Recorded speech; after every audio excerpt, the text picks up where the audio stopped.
రామాయంపేట మహంకాళి దేవాలయ అభివృద్ధి కోసం స్థానిక ఎమ్మెల్యే మైనంపల్లి రోహిత్ సహకారంతో నిధులు తీసుకురావడం జరుగుతుందని టీపీసీసీ సభ్యులు సుప్రభాతారావు అన్నారు. నూతనంగా నియామకమైన ఆలయ కమిటీ సభ్యులను అభినందించారు.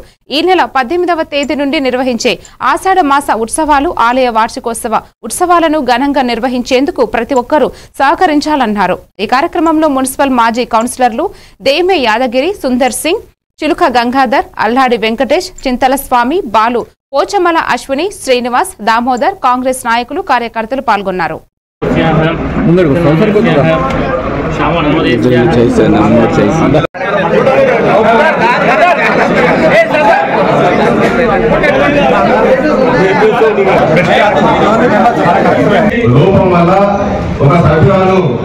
అండర్ ఏజ్ అని చెప్పి పక్కన పెట్టి ఇంకో పేరు ఇవ్వమని చెప్పడం జరిగింది.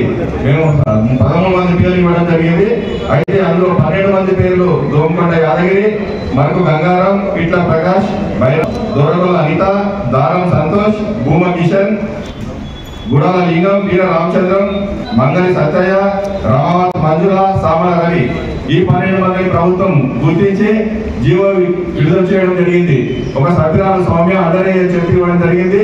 ఆ సభ్యురాల ప్లేస్ లో మళ్ళీ నోటిఫికేషన్ ఇచ్చి ఆ కుటుంబం నుంచే ఇంకో సభ్యుని కానీ సభ్యురాలు కానీ ఎంపిక చేస్తామని సవినయంగా కాంగ్రెస్ నాయకులందరికీ తెలియజేస్తూ, ఖచ్చితంగా ఈ 12 మంది సభ్యులు సంవత్సర కాలం పాటు పదవిలో కొనసాగుతారు. ప్రభుత్వం తరఫున, రాష్ట్ర ప్రభుత్వం తరఫున, రాష్ట్ర ఎమ్మెల్యే గారి తరఫున, మన ఎమ్మెల్యే గారి తరఫున వాళ్ళు ఈ దేవాలయంలో